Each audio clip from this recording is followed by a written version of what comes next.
দেখাই যে আমাদের পেঁপের সাইজ এবং কালার কেমন। আচ্ছা, যদিও মানে আমরা কথা বলতে বলতে অনেকটা অন্ধকার হয়ে গেছে, তারপর আমরা আসলে চেষ্টা করতেছি যেন আপনাদের কাছে সঠিক জিনিসটা তুলে ধরতে পারি। দেখেন এই যে পেঁপেটা যদি একটু দেখেন তাহলে এই পেঁপেটা মনে হচ্ছে, আমি যদি একটু মেপে দেখাই আমার এক হাত, তো এটার চেয়ে আরো বড়। হ্যাঁ, এই গাছে কেমন পেঁপে আছে আপনি একটা আমি এখনই যদি আমি একটু আপনাকে কাউন্ট করে আমি যদি বলি এই এখানে কত কেজি ফলন হতে পারে, 1 2 3 4 5 6 7 8 9 10 11 12 13 14 15, অর্থাৎ 15টা পেঁপে, এই পেঁপেগুলো 4 কেজি হয়ে গেছে, 4 কেজি প্লাস। হ্যাঁ, এবং এগুলো যখন বড় হবে, আমি উপরেগুলো বাদই দিয়েছি, 20টা পেঁপে আছে, 20টা পেঁপের ওজন এখানে 60 কেজি আছে। 60 কেজি পেঁপে এখনই গাছে আছে, প্রায় 1.5 মণ। 1.5 মণ এই পেঁপে গাছে এখনই 1.5 মণ পেঁপে আছে। এই পেঁপে গাছটা তো আরো প্রায় 1 বছর থাকবে। 1 বছর থাকলে এখান থেকে 5 মণ 6 মণ পেঁপে সংগ্রহ করা কোনো ব্যাপারই না। আমাদের পুরাতন গাছ আমি আজকে দেখাতে পারছি না, আমাদের অন্য জমিতে আছে, সে একটা পেঁপে গাছ থেকে মনে হয় 7 থেকে 8 মণ পেঁপে হারভেস্ট হয়ে গেছে। তো যাই হোক, এই যে এবং এটার যে জাতের যে শেপটা, কালার এবং লম্বা মনে হয় না? হ্যাঁ, লম্বা। হ্যাঁ, এটা হচ্ছে লম্বা শাহী পেঁপে। আচ্ছা, আবার একটা আছে গোল, একটা আছে গোল। এই পেঁপের চাহিদা সবচেয়ে বেশি। হ্যাঁ, এটা মিষ্টিও বেশি।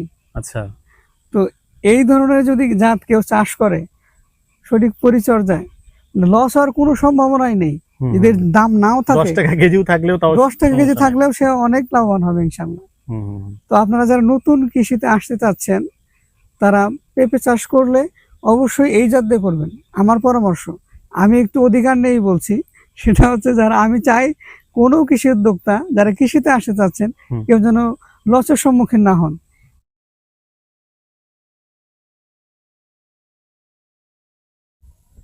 প্রিয় দর্শক, আমরা এখন কথা বলছি এমন এক অনন্য অসাধারণ মানুষের সাথে, যিনি পেশায় একজন শিক্ষা ক্যাডার, 41তম BCS এ তিনি শিক্ষা ক্যাডার হয়েছেন, তারপরেও তিনি কৃষির সাথে সম্পৃক্ত। আজকে আমরা তার গল্পই জানবো।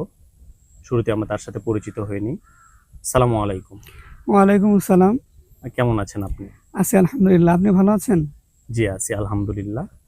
আচ্ছা, শুরুতেই আপনি একটু আপনার পরিচয় এবং আপনার জার্নিটা একটু আমাদের সাথে শেয়ার করেন। আচ্ছা, আমি মোহাম্মদ রেজাউল করিম, 41তম BCS এ সাধারণ শিক্ষা ক্যাডারে কর্মরত আছি। পাশাপাশি আমাদের যে পারিবারিক যে কৃষি প্রজেক্ট, সেখানে সুপারভাইজার বলতে পারেন, সুপারভাইজার হিসেবে আছি। আর কৃষির সাথে জড়িত বলতে, আমি যখন ইউনিভার্সিটিতে পড়ি 2016 সালের দিকে, মূলত হচ্ছে এই কৃষির প্রতি ভালোবাসা এবং কৃষিতে আসা সরাসরি। তো তখন আমি সম্ভবত অনার্স 4th ইয়ারে পড়ি।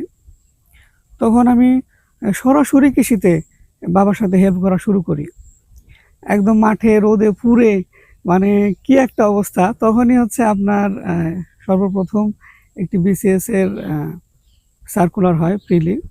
তখন আমি সারাদিন এখানে কৃষিতে মাঠে পড়ে আছি এবং রাতে গিয়ে 9টার পরে আবার হচ্ছে বই পড়ার টেবিলে বসে যাচ্ছি। ঠিক 10টা থেকে শুরু করে 2টা 3টা পর্যন্ত পড়ে আবার ঠিক সকালে আবার 9টার দিকে মাঠে যেতে হয়েছে। তো এভাবেই মূলত হচ্ছে কৃষির প্রতি আসা। এবং কেন এসেছি কৃষির প্রতি, ছোটবেলা থেকেই একটা অভাব অনটনের মধ্যে আমাদের কেটেছে। তো আসলে এমন একটা অভাবের মধ্যে কেটেছে, এটা আসলে মূলত আমি যে এই পর্যায়ে এসেছি, আমি যে পড়াশোনা করে সফলতা হয়েছে, এটা সম্পূর্ণ কৃতিত্ব হচ্ছে আমার মায়ের, পাশাপাশি আমার বাবার। তো আমরা 4 ভাই বোনকে প্রায় সেম একই সময়ে যে আমরা বড় হয়েছি, 6 7 8 9 10, এই সময়ের মধ্যে হচ্ছে আমরা সকলে SSC পাস করেছি। তো বুঝতে পারছেন, প্রায় কাছাকাছি সময়। তো 4 জন সন্তানকে একই সময়ে পড়াশোনা করানো এবং পড়াশোনা করাইতে হবে, এইটার যে তীব্র আকাঙ্ক্ষা, এটা একমাত্র আমার মায়ের জন্যই আমরা পড়াশোনা করতে পেরেছি। তো সর্বশেষ আমি হচ্ছে পড়াশোনা করে বিসিএস ক্যাডার হয়েছি, প্লাস হচ্ছে ওই যে 2016 সাল থেকে যে কৃষির সাথে জড়িত ছিলাম, এবং সেটা আমাদের পারিবারিক যেই অভাব অনটন, সেখান থেকে মূলত এই কৃষিতে আসা। 2016 সালে যখন আমি সরাসরি কৃষিতে জড়িত হই, তখন আমি বাড়িতেও আসি এবং আমার যে ইউনিভার্সিটি জাহাঙ্গীরনগরে, সেখানে সাংবাদিকতা করি। তো ওখানে হচ্ছে আমি আমাদের সাংবাদিক সমিতির যেই কম্পিউটার ছিল, সেখানে হচ্ছে আমি সার্চ করতাম বিভিন্ন কৃষি নিয়ে। তো সেখানে আমার বন্ধুরা, বড় ভাইয়েরা অনেক মজা করতেন। হ্যাঁ, মজা বলতে তারা উৎসাহিত করতেন। তবে সেই কথাটা আমার মনে পড়ে যে তারা বলতেন যে আমি যে সবজি চাষ করি সেটা হচ্ছে বিদেশে রপ্তানি করব, এই ধরনের কথা তারা বলতেন। হ্যাঁ, তো তখন তো আর সুযোগ হয়নি। তবে এখন দেখছি যে আসলে কৃষি একটা বিশাল একটা সম্ভাবনা বাংলাদেশের জন্য। বাংলাদেশ থেকে প্রচুর পরিমাণে সবজি বাইরে রপ্তানি হচ্ছে। তো তাদের ওই কথাটা আমার মনে পড়ে এখনো, যে আমি এখন কৃষিতে আমি মূলত 2016 সাল থেকে অনেক চাষাবাদ করেছি। জিরা চাষ করেছি, বিলাতি ধনিয়া চাষ করেছি, এবং মরিচ, টমেটো, শসা, সব ধরনের চাষাবাদ করে, অর্থাৎ একজন বিশ্ববিদ্যালয় শিক্ষার্থী প্লাস চাকুরিজীবী, তার সময়ের স্বল্পতা রয়েছে, সেই জায়গা থেকে আমি যেটা মনে করেছি যে পেঁপে চাষটাই সবচেয়ে হচ্ছে তার জন্য বেস্ট হবে। কারণ এটা হচ্ছে খুবই কম সময়ে বিনিয়োগ করা লাগে, অর্থাৎ পরিশ্রমটা মোটামুটি অন্যান্য চাষাবাদের তুলনায় কম, এবং স্বল্প সময়েই প্রফিটটা আসে। এবং একটা মজার বিষয়, আমরা যে কথা বলছি, এখানে হয়তো অন্য কোনো সবজির জমিতে থাকলে আমাদের রোদ লাগতো, কথা বলতে সমস্যা হতো। এই পেঁপের বাগানে এমন একটা চাষ, সেটা হচ্ছে যে ভিতরে দাঁড়িয়ে আছি, আমাদের কোনো ছাতা লাগছে না, এটা হচ্ছে আমাদেরকে কি ছায়া দিচ্ছে। তো সেই জায়গা থেকে আমি সর্বশেষ 2020 সালে এই পেঁপেকেই আমরা সিলেক্ট করেছি যে না, আমার জন্য মূলত এই পেঁপেটাই বেস্ট হবে। তো 2020 সালে যখন প্রথম পেঁপে চাষ করি, প্রথম পেঁপে চাষ করে মাত্র 15 শতকে চাষ করেছি, সেই বছরই বন্যা হয়। সেই বছরই মাত্র 30 থেকে 35 হাজার টাকা মনে হয় বিক্রি হয়েছিল। পানি এসে আমাদের পেঁপে গাছ মারা গিয়েছিল। এরপরে 21 সালে করতে পারিনি। 21 সালে তো আমার এই বিসিএস এর পড়াশোনার জন্য মানে বাদ ছিল 21 সাল। পরবর্তীতে যখন আমরা 2023 সালে আবার নতুন করে শুরু করি এই পেঁপে চাষাবাদটা, তখন আমরা কত 100 শতক জমিতে, তখন আমরা 100 শতক জমিতে পেঁপে চাষাবাদ করি। তো 2023 সালে শুরু করি, সেটা হচ্ছে আমরা মোটামুটি পেঁপেতে ভালো প্রফিট করি। কারণ গত বছর পেঁপের দাম খুব চমৎকার ছিল, যার কারণে খুব অল্প সময়ে অনেক টাকা আমরা প্রফিট করতে পারি। এবং একটি বিষয় না বললেই নয়, সেটি হচ্ছে পেঁপে চাষাবাদের ক্ষেত্রে সবচেয়ে যে গুরুত্বপূর্ণ বিষয়টি, সেটা হচ্ছে 1 নম্বর জমি নির্বাচন, সেকেন্ড হচ্ছে জাত নির্বাচন। আমরা এমন একটি জাত পেয়েছি যার কারণে আসলে আমাদের মানিকগঞ্জের এই স্থানীয় যে শাহী পেঁপে জাত, এটা অত্যন্ত চমৎকার, বাজারের চাহিদা অনেক বেশি থাকে। এটার জন্য মূলত আমরা হচ্ছে সফল হতে পেরেছি আলহামদুলিল্লাহ। আসলে সরকারি চাকরি বলেন, যে কোনো চাকরি বলেন, সেটি হচ্ছে সম্মানের দিক দিয়ে অনেক উপরে। কিন্তু কেউ যদি হালালভাবে বেঁচে থাকতে চায়, হালালভাবে যদি অনেক টাকার মালিক হইতে চায়, তাহলে তাকে অবশ্যই ব্যবসা করতে হবে। সেই ব্যবসার ক্ষেত্রে এই কৃষি ব্যবসাটা হচ্ছে আমি মনে করি যাদের পুঁজি কম, তারা খুব অল্প সময়ের মধ্যে কৃষিতে সঠিক পরিকল্পনায় বিনিয়োগ করে সে অনেক বেশি প্রফিট করতে পারে। আমাদের সমাজে একটা মানে এখন যে একটা কথা প্রচলিত আছে, সেটি হচ্ছে অসৎ না হইলে নাকি কেউ ধনী হইতে পারে না। তো এটা সম্পূর্ণ মিথ্যা কথা। কারণ বেঞ্জামিন ফ্রাঙ্কলিন একটা কথা বলছেন, এবং সেটারও আগে আমাদের কোরআন হাদিস, আমাদের নবী এটা বলে গেছেন, আসলে সততাই উৎকৃষ্ট পন্থা। হ্যাঁ, সততাই ব্যবসার মূলধন। তো এই কথা যদি সত্য হয়ে থাকে, তাহলে অবশ্যই এই সৎ যে থাকবেন তিনি ব্যবসায় সফল হবেন ইনশাল্লাহ। সেই জায়গাতে আমি মনে করি কৃষি একমাত্র পেশা যেখানে সৎ থাকাটা খুব সহজেই সৎ থাকা যায়। বা কৃষিতে কেউ যদি বিনিয়োগ করে, তাহলে তার হালালভাবে উপার্জন করার খুবই সুযোগ রয়েছে এবং খুব অল্প সময়ে অল্প টাকা বিনিয়োগ করে যদি সে সঠিক পরিকল্পনা করতে পারে, টাইমিংটা ধরতে পারে, তাহলে খুব সহজেই সে এখান থেকে ভালো একটা প্রফিট আনতে পারে। অনেক উদাহরণ আছে বাংলাদেশে। আমি তো হচ্ছে আমার প্রজেক্ট আর কতটুকু, মাত্র এই বছর 8 বিঘা করেছি। হ্যাঁ, অনেকের অনেক বড় বড় প্রজেক্ট রয়েছে। তারা কৃষিতে এবং অনেক লাভ বলেই তো তারা অনেক বড় বড় প্রজেক্ট করেছে। আপনি যদি দেখেন বহির্বিশ্বে, যদি দেখেন চায়না, জাপান, এগুলো কিন্তু কৃষিতে কিন্তু অনেক বেশি উন্নত। এবং ওই দিন আমি একটা তথ্য দেখলাম, সেটা হচ্ছে চীনের যে কৃষি জমি, চাষযোগ্য জমি খুবই কম। চীনের এত বিশাল একটি আয়তনের একটি দেশ, সেখানে মাত্র 4% না 5% কৃষি উপযোগী জমি। তারা কৃষিতে এত এগিয়ে কেন? তারা এগিয়ে একটা কারণে, তারা হচ্ছে কৃষিতে উন্নত প্রযুক্তি আনতে পেরেছে। তারা উন্নত প্রযুক্তির মাধ্যমে চাষাবাদ করে বিধায় তারা এতটা এগিয়ে। তো এইটা হচ্ছে আমাদের বাংলাদেশেও কিন্তু জার্নি শুরু হয়েছে। কৃষিতে যদি কেউ আসতে চান, অবশ্যই সঠিক পরিকল্পনা করে বুঝে শুনে আসবেন। এখানে যেমন লাভবান হওয়ার অনেক সুযোগ রয়েছে, ঠিক যদি সঠিক পরিকল্পনা এবং সঠিক ব্যবস্থাপনা যদি না করতে পারেন, এখানে লস হওয়ার সম্ভাবনাও কিন্তু রয়েছে। একটা জিনিস সবসময় আমি বলি, সেটা হচ্ছে খেয়াল রাখতে হবে, যেখান থেকে খুব অল্প সময়ে অনেক বেশি লাভ করার সুযোগ আছে, ঠিক সেখানেই খুব অল্প সময়ে অনেক বেশি লস হওয়ারও সুযোগ আছে। অর্থাৎ কেউ যদি এরকমই চায় যে আমি সফল হব, তাহলে তার দ্বারা ওই কাজে সফল হওয়া সম্ভব। সে যদি একটি কাজে ব্যর্থ হয়, পরবর্তী কাজে গিয়ে সে সফল হবে।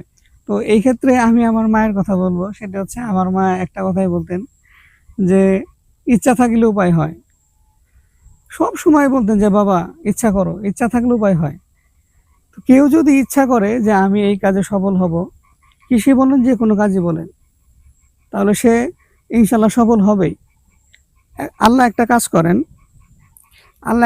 করেন, সেটি হচ্ছে যিনি পরিশ্রম করেন, হ্যাঁ, যিনি পরিশ্রম করেন তার পারিশ্রমিক আল্লাহ ঠিকই দেন। এটা সে মিস করে না। সেখানে আল্লাহ কিন্তু দেখেন না যে সে কতটা আল্লাহর প্রতি আনুগত্যশীল, আল্লাহকে মানলো কি মানলো না।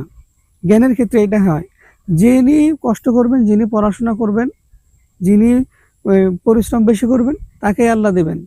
আমরা কিন্তু ধরেন যারা ইউনিভার্সিটি পড়াশোনা করি, আমরা কিন্তু অনেক সময় নষ্ট করি। আমরা নিজেরাই দেখেন, বর্তমান মোবাইলে কত সময় নষ্ট করি।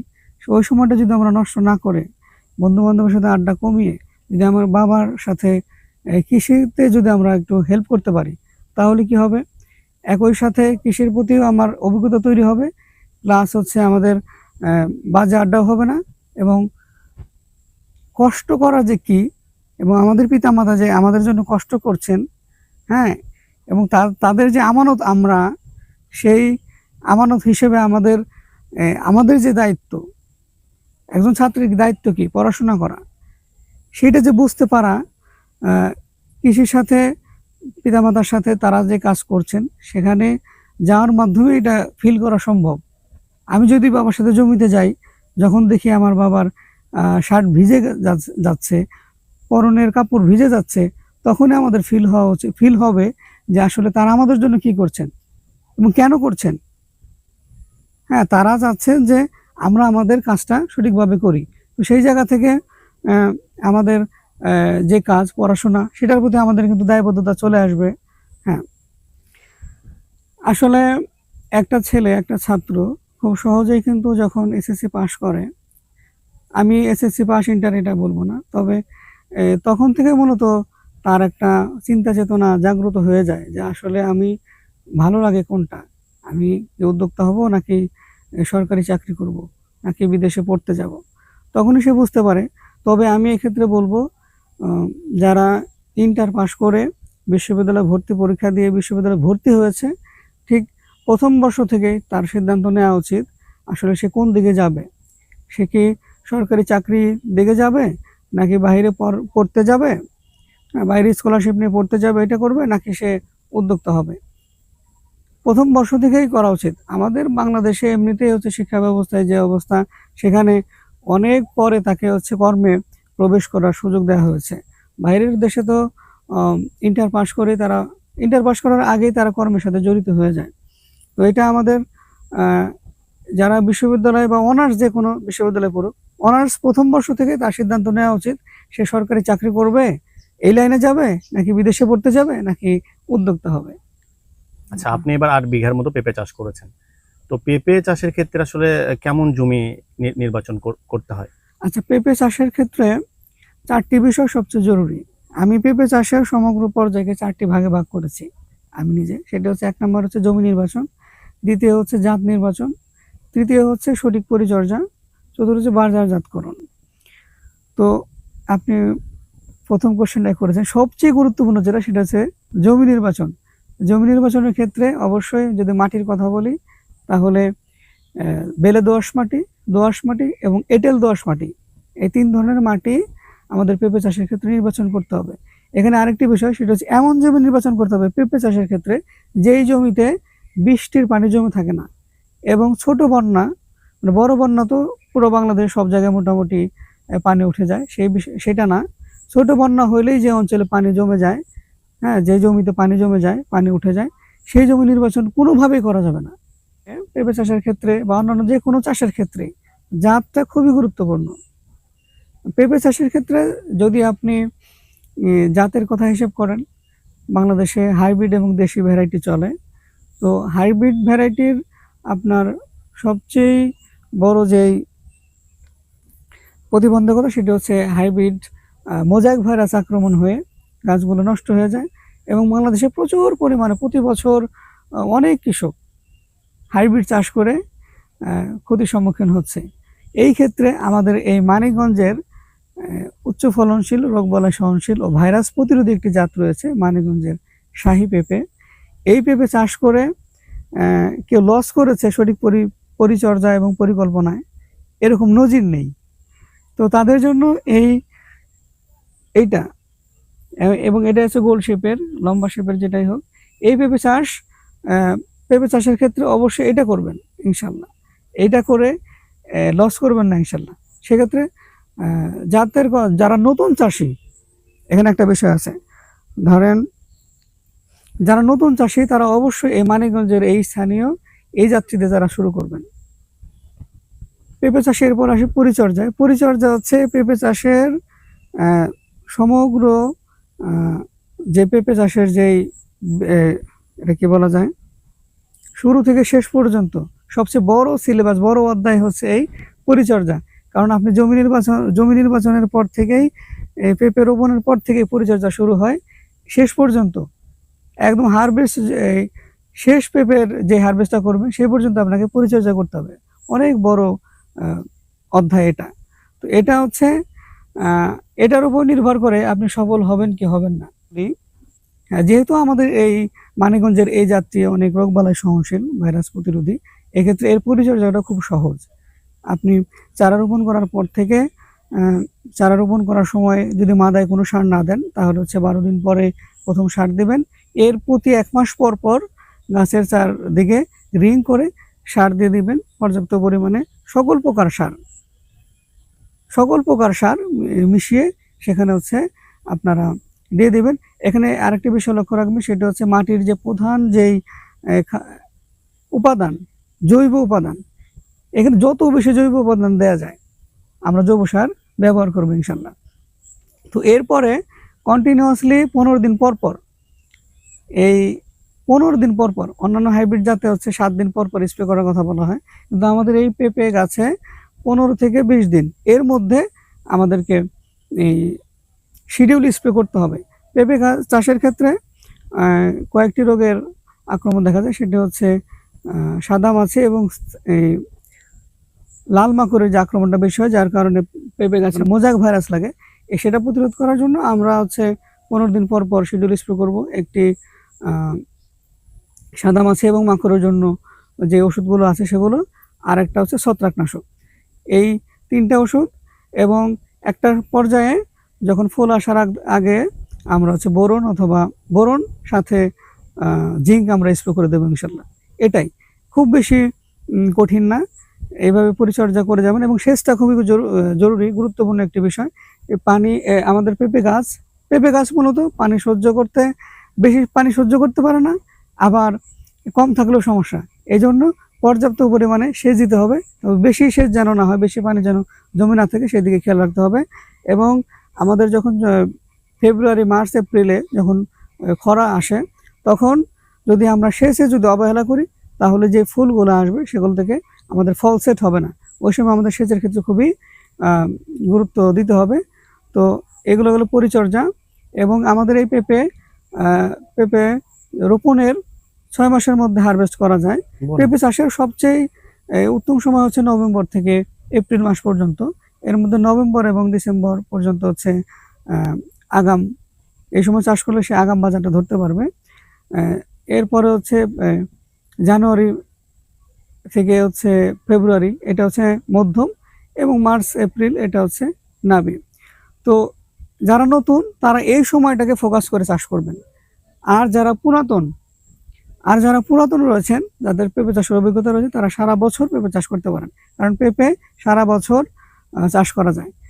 পেঁপের ক্ষেত্রে একটা কথা বলে রাখি, সেটা পেঁপে একমাত্র ফল, সবজি বলেন আর ফল হিসেবে দুভাবেই খাওয়া যায়।